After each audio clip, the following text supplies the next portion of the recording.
ಶಿವಮೊಗ್ಗದ ಹೃದಯ ಭಾಗದಲ್ಲಿ ಸ್ಮಾರ್ಟ್ ಸಿಟಿ ಯೋಜನೆಯಡಿ ಬರೋಬ್ಬರಿ 30 ಕೋಟಿ ರೂಪಾಯಿ ಖರ್ಚು ಮಾಡಿ ಬಹುಮಹಡಿ ವಾಹನ ನಿಲುಗಡೆ ಕಟ್ಟಡ ಕಟ್ಟಲಾಗಿದೆ. ಒಂದು ವರ್ಷದ ಹಿಂದೆ ಜಿಲ್ಲಾ ಉಸ್ತುವಾರಿ ಸಚಿವ ಮಧು ಬಂಗಾರಪ್ಪ ಅವರು ಉದ್ಘಾಟನೆ ಮಾಡಿದರು. ದುರಂತ ಅಂದ್ರೆ ಇವತ್ತಿನವರೆಗೂ ಸಾರ್ವಜನಿಕರಿಗೆ ಮುಕ್ತ ಆಗಿಲ್ಲ. ಇಂದಿಗೂ ಸಹ ಗಾಂಧಿ ಬಜಾರ್ಗೆ ಬರೋರು ಎಲ್ಲೆಂದರಲ್ಲಿ ವಾಹನ ನಿಲುಗಡೆ ಮಾಡಿ ಹೋಗ್ತಾ ಇದ್ದಾರೆ. ಜನದಟ್ಟಣೆ ಗಮನದಲ್ಲಿಟ್ಕೊಂಡು ಸ್ಮಾರ್ಟ್ ಸಿಟಿ ಯೋಜನೆಯಡಿ ನಿರ್ಮಾಣ ಮಾಡಲಾಗಿತ್ತು ಈ ವಾಹನ ನಿಲುಗಡೆ ಕಟ್ಟಡವನ್ನ. ಕಾಮಗಾರಿ ಪೂರ್ಣ ಆಗಿದೆ, ಆದರೆ ವಾಹನ ನಿಲುಗಡೆ ನೋಡ್ಕೊಳ್ಳೋದಕ್ಕೆ ಟೆಂಡರ್ ಅನ್ನ ಇದುವರೆಗೂ ಕರೆದಿಲ್ಲ. ಇದುವೇ ಶಿವಮೊಗ್ಗದ ಸಾರ್ವಜನಿಕರ ಆಕ್ರೋಶಕ್ಕೆ ಗುರಿಯಾಗಿದೆ. ಆದಷ್ಟು ಬೇಗ ಈ ಕಟ್ಟಡವನ್ನ ಸಾರ್ವಜನಿಕರ ಬಳಕೆಗೆ ಮುಕ್ತ ಮಾಡಬೇಕು ಅಂತೇಳಿ ಸ್ಥಳೀಯರು ಒತ್ತಾಯವನ್ನು ಮಾಡಿದ್ದಾರೆ. ಶಿವಮೊಗ್ಗ ನಗರದ ಹೃದಯ ಭಾಗದಲ್ಲಿ ಇರ್ತಕ್ಕಂಥ ಮಹಾನಗರ ಪಾಲಿಕೆ ವ್ಯಾಪ್ತಿಯ ಶಿವಪ್ಪ ನಾಯಕ ವೃತ್ತದ ಬಳಿ ಸುಮಾರು 30 ಕೋಟಿ ವೆಚ್ಚದಲ್ಲಿ ಜಿಲ್ಲಾಡಳಿತ ಮಹಾನಗರ ಪಾಲಿಕೆ ವತಿಯಿಂದ ಒಂದು ಬಹುಮಹಡಿಗಳ ವಾಹನ ನಿಲ್ದಾಣವನ್ನು ಕಟ್ಟಿದ್ದಾರೆ. ಈ ಒಂದು ಕಟ್ಟಡ ಕಾಮಗಾರಿ ಪೂರ್ಣ ಆಗಿ ಸುಮಾರು 1 ವರ್ಷಗಳ ಹಿಂದೆ ಮಾನ್ಯ ಉಸ್ತುವಾರಿ ಸಚಿವರಾದಂಥ ಮಧು ಬಂಗಾರಪ್ಪನವರು ಉದ್ಘಾಟನೆಯನ್ನು ಕೂಡ ಮಾಡಿದ್ದಾರೆ.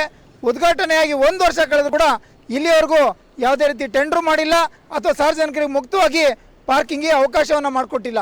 ಇದರಿಂದ ನಗರದ ಹೃದಯ ಭಾಗದಲ್ಲಿ ಇರ್ತಕ್ಕಂಥ ಗಾಂಧಿ ಬಜಾರು, ಈ ಒಂದು ಮುಖ್ಯ ರಸ್ತೆಯಲ್ಲಿ ಇರ್ತಕ್ಕಂಥ ವಾಹನ ನಿಲ್ದಾಣಕ್ಕೆ ತುಂಬಾ ಸಮಸ್ಯೆ ಆಗ್ತಾ ಇದೆ. ಇದ್ರ ಬಗ್ಗೆ ಸಾರ್ವಜನಿಕರು, ನವಕರ್ನಾಟಕ ನಿರ್ಮಾಣಕ್ಕೆ ಬೇರೆ ಸಂಘ ಸಂಸ್ಥೆಯವರು ಎಲ್ಲರೂ ಕೂಡ ಹಲವಾರು ಬಾರಿ ಮನವಿಯನ್ನು ಮಾಡಿದ್ರು ಕೂಡ ಇಲ್ಲಿ ಮಹಾನಗರ ಪಾಲಿಕೆ ವ್ಯಾಪ್ತಿಯಲ್ಲಿ ಚುನಾವಣೆ ಅವಧಿ ಮುಗಿದು 2 ವರ್ಷ ಆದರೂ ಕೂಡ ಜನಪ್ರತಿನಿಧಿಗಳು ಇಲ್ಲದೇ ರೀತಿಯಲ್ಲಾಗಿದೆ. ಅಧಿಕಾರಿಗಳು ಈ ಒಂದು ಸಾರ್ವಜನಿಕ ತೆರಿಗೆ ಹಣವನ್ನು ಹಾಳಾಗ್ತಾ ಇದೆ ಅನ್ನೋದನ್ನು ಕೂಡ ಗಣನೆಗೆ ತಗೊಳ್ಳದೆ ಬಿಟ್ಟಿದ್ದಾರೆ. ಈ ಕೂಡಲೇ ಪಾರ್ಕಿಂಗಿಗೆ ವ್ಯವಸ್ಥೆ ಮಾಡಿಕೊಡ್ಬೇಕು. ಒಂದು ವೇಳೆ ಪಾರ್ಕಿಂಗಿಗೆ ಅವರೇನಾದರೂ ಟೆಂಡ್ರು ಲೇಟ್ ಆದರೆ ಉಚಿತವಾಗಿ ಅಲ್ಲಿವರೆಗೂ ಪಾರ್ಕಿಂಗಿಗೆ ಅವಕಾಶವನ್ನು ಮಾಡಿಕೊಡ್ಬೇಕು.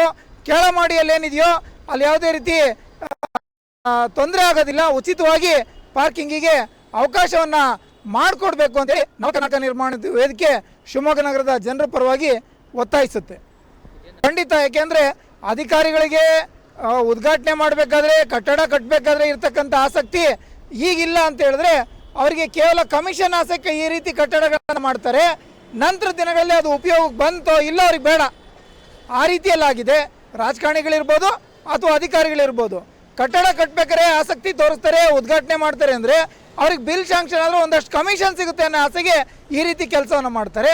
ಆದರೆ ನಾವು ಮಾಡಿದಂಥ ಕೆಲಸ ಸಾರ್ವಜನಿಕರ ಉಪಯೋಗ ಬರ್ತಾ ಇದೆಯೋ ಇಲ್ಲೋ ಅನ್ನೋದ್ರ ಬಗ್ಗೆ ಸಾಕಷ್ಟು ಬೇಜವಾಬ್ದಾರಿತನ ಇದೆ. ಇಲ್ಲಿ ಮಹಾನಗರ ಪಾಲಿಕೆಯಲ್ಲಿ ಯಾವುದೇ ಸದಸ್ಯರುಗಳು ಇಲ್ಲದೆ ಇರೋದ್ರಿಂದ ಅಧಿಕಾರಿಗಳೇ ಇದಕ್ಕೆ ಸಂಪೂರ್ಣ ಹೊಣೆಗಾರರಾಗ್ತಾರೆ. ಈ ಕೂಡಲೇ ಮಹಾನಗರ ಪಾಲಿಕೆ ಆಯುಕ್ತರು, ಇಂಜಿನಿಯರಿಂಗ್ ವಿಭಾಗದವರು ಕೂಡಲೇ ಈ ಕೆಲಸವನ್ನು ಮಾಡಬೇಕು. ಒಂದು ವೇಳೆ ಮಾಡಲಿಲ್ಲ ಅಂದರೆ ಶಿವಮೊಗ್ಗದ ಜನ ಮೊದಲೇ ಶಿವಮೊಗ್ಗ ಜಿಲ್ಲೆ ಹೋರಾಟಗಾರರ ತವರು ಜಿಲ್ಲೆ, ಈ ವಿಚಾರದಲ್ಲಿ ದಂಗೆ ಹೇಳ್ತಾರೆ ಅಂತೇಳಿ ಎಚ್ಚರಿಕೆಯನ್ನು ನೀಡ್ತಾ ಇದ್ದೀನಿ. ಶಿವಮೊಗ್ಗದ BH ರಸ್ತೆಯಲ್ಲಿ ಇರ್ತಕ್ಕಂಥ ಬಹುಮಹಡಿ ಕಟ್ಟಡ ಇದು ಎಂಥ ಜನನಿಬಿಡ ಪ್ರದೇಶ ಅಂತಂದ್ರೆ ಶಿವಪ್ಪ ನಾಯಕ ವೃತ್ತದಿಂದ ಕೆಲವೇ ಹೆಜ್ಜೆಗಳ ಅಂತರದಲ್ಲಿ ಈ ಕಟ್ಟಡ ಇದೆ. ಎದುರು ಭಾಗದಲ್ಲೇ ಗಾಂಧಿ ಬಜಾರ್ ರಸ್ತೆ ಹೋಗುತ್ತೆ. ಗಾಂಧಿ ಬಜಾರ್ ಶಿವಮೊಗ್ಗದಲ್ಲಿ ಅತ್ಯಂತ ಹೆಚ್ಚು ಜನ ಭೇಟಿ ನೀಡ್ತಕ್ಕಂಥ ಜಾಗ, ವಾಣಿಜ್ಯ ಸ್ಥಳ. ಅದು ಬಹಳಷ್ಟು ಜನ ಬರ್ತಾರೆ ಅಲ್ಲಿಗೆ. ಇನ್ನು ಇಡೀ ಈ ಕಟ್ಟಡದ ಮುಂಭಾಗದ ರಸ್ತೆ ಏನಿದೆ, BH ರಸ್ತೆ, ಬಸ್ ನಿಲ್ದಾಣದಿಂದ ಹಿಡಿದು ಸಹ್ಯಾದ್ರಿ ಕಾಲೇಜಿನವರೆಗೂ ಸಹ ವಾಣಿಜ್ಯ ಸಂಕೀರ್ಣಗಳೇ ಇರ್ತಕ್ಕಂಥ ರಸ್ತೆ. ಇನ್ನು ಇದ್ರ ಪಕ್ಕದಲ್ಲೇ ನೇರು ರಸ್ತೆ ಬರುತ್ತೆ, ಅದು ಸಹ ವಾಣಿಜ್ಯ ಕಟ್ಟಡ, ವಾಣಿಜ್ಯ ಕೇಂದ್ರ. ಅದು ಅಲ್ಲೂ ಸಹ ಬಹಳಷ್ಟು ಕಮರ್ಷಿಯಲ್ ಕಾಂಪ್ಲೆಕ್ಸ್ಗಳಿದಾವೆ, ಅಂಗಡಿಗಳಿದಾವೆ. ಶಿವಮೊಗ್ಗದ ಇನ್ನೊಂದು ದುರಂತ ಅಂದ್ರೆ ಇಲ್ಲಿರ್ತಕ್ಕಂಥ ಬಹಳಷ್ಟು ಅಂಗಡಿಗಳೇನಿದೆ, ಅವರು ಪಾರ್ಕಿಂಗಿಗೆ ಸ್ಪೇಸ್ ಕೊಟ್ಟಿಲ್ಲ. ಪಾರ್ಕಿಂಗ್ಗೆ ಕೊಟ್ಟಂತ ಸ್ಪೇಸ್ ಸೆಲ್ಲರ್ ಏನಿದೆ ಅಲ್ಲೂ ಸಹ ವ್ಯಾಪಾರ ವಹಿವಾಟು ನಡೆಸ್ತಾರೆ. ಇದ್ರ ಬಗ್ಗೆನೂ ಸಹ ಮಹಾನಗರ ಪಾಲಿಕೆ ಗಮನ ಹರಿಸಬೇಕಾಗಿದೆ. ಆದರೆ ಅತಿ ಹೆಚ್ಚು ಜನ ಬರ್ತಕ್ಕಂಥ ಸ್ಥಳದಲ್ಲಿ ಇರ್ತಕ್ಕಂಥ ಈ ಬಹುಮಹಡಿ ಕಟ್ಟಡ ಏನಿದೆ, ವಾಹನ ನಿಲುಗಡೆಗಾಗಿ ನಿರ್ಮಾಣ ಮಾಡಿರ್ತಕ್ಕಂಥ ಕಟ್ಟಡ. 1 ವರ್ಷ ಆಗಿದೆ ಉದ್ಘಾಟನೆಯಾಗಿ, ಸ್ಮಾರ್ಟ್ ಸಿಟಿ ಯೋಜನೆಯಲ್ಲಿ ನಿರ್ಮಾಣ ಆಗಿರೋದು. ಈ ನಿಲುಗಡೆ ಕಟ್ಟಡ, ಈ ಕಟ್ಟಡ ಏನಾದರೂ ಸಾರ್ವಜನಿಕರ ಬಳಕೆಗೆ ಸಿಕ್ಕರೆ ನಿಜವಾಗ್ಲೂ ಒಂದು ದೊಡ್ಡ ಸಮಸ್ಯೆ ಬಗೆಹರಿಯುತ್ತೆ, ಟ್ರಾಫಿಕ್ ಸಮಸ್ಯೆ ಬಗೆಹರಿಯುತ್ತೆ ಮತ್ತು ಸಾರ್ವಜನಿಕರಿಗೂ ಸಹ ಅನುಕೂಲ ಆಗುತ್ತೆ.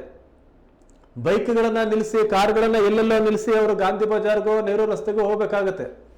ಅದರ ಬದಲು ಈ ಕಟ್ಟಡ ಸಾರ್ವಜನಿಕರ ಬಳಕೆಗೆ ಮುಕ್ತವಾದರೆ ವಾಹನವನ್ನು ಇಲ್ಲಿ ಪಾರ್ಕ್ ಮಾಡಿ ನಿರಾತಂಕವಾಗಿ ಹೋಗಿ ಬರ್ಬೋದು.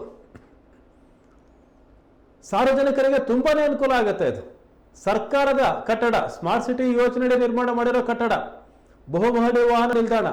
ಆದರೆ ಟೆಂಡರ್ ಕರೆದಿಲ್ಲ ಅಂತ ಹೇಳಿ ಇದುವರೆಗೂ ಸಹ ಸಾರ್ವಜನಿಕರ ಬಳಕೆಗೆ ಮುಕ್ತ ಆಗಿಲ್ಲ.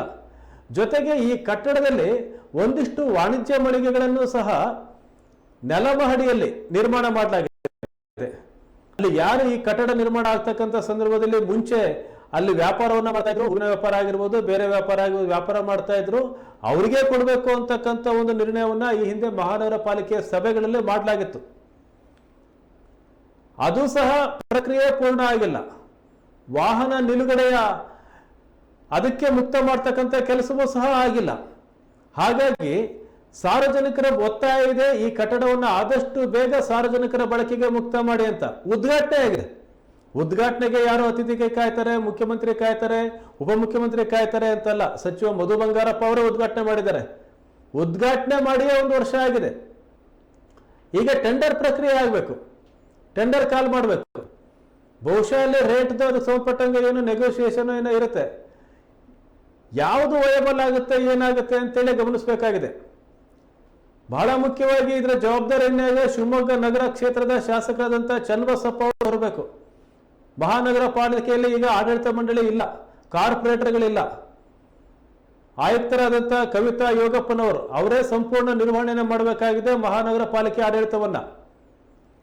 ಪಾಲಿಕೆ ಆಯುಕ್ತರಾದ ಕವಿತಾ ಯೋಗಪ್ಪನವರು ಹಾಗೂ ಶಿವಮೊಗ್ಗ ಕ್ಷೇತ್ರದ ಶಾಸಕ ಚನ್ನಬಸಪ್ಪ ಇವರಿಬ್ಬರು ಮನಸ್ಸು ಮಾಡಿದ್ರೆ, 3-4 ಮೀಟಿಂಗ್ಗಳನ್ನು ಮಾಡಿದ್ರೆ, ಅಧಿಕಾರಿಗಳೊಂದಿಗೆ ಸಮಾಲೋಚನೆಯನ್ನ ಮಾಡಿದ್ರೆ ಇದನ್ನ ಬಗೆಹರಿಸೋದು ತುಂಬಾ ಕಷ್ಟದ ಕೆಲಸ ಏನಲ್ಲ. ಇದು ಏನು ಅನುದಾನ ಬೇಕು ಕಟ್ಟಡ ನಿರ್ಮಾಣ ಮಾಡೋಕ್ಕೆ ಅಂತ ಇಲ್ಲ, ಮತ್ತೊಂದಿಲ್ಲ, ಏನೂ ಇಲ್ಲ. ಉದ್ಘಾಟನೆ ಆಗಿದೆ. ಈಗ ಟೆಂಡರ್ ಪ್ರಕ್ರಿಯೆ ಮಾತ್ರ ಬಾಕಿ ಇರೋದು. ಇಲ್ಲಿ ಇರ್ತಕ್ಕಂಥ ಒಂದು ಸಣ್ಣ ಪುಟ್ಟ ತೊಡಕುಗಳನ್ನು ನಿವಾರಣೆ ಮಾಡ್ಕೊಂಡ್ರೆ ಈ ಕಟ್ಟಡ ಸಾರ್ವಜನಿಕರ ಬಳಕೆಗೆ ಸಿಗುತ್ತೆ. ಆ ಕೆಲಸ ಆದಷ್ಟು ಬೇಗ ಆಗಲಿ ಅಂತೇಳಿ ಸಾರ್ವಜನಿಕರು ಒತ್ತಾಯವನ್ನು ಮಾಡ್ತಾ ಇದ್ದಾರೆ.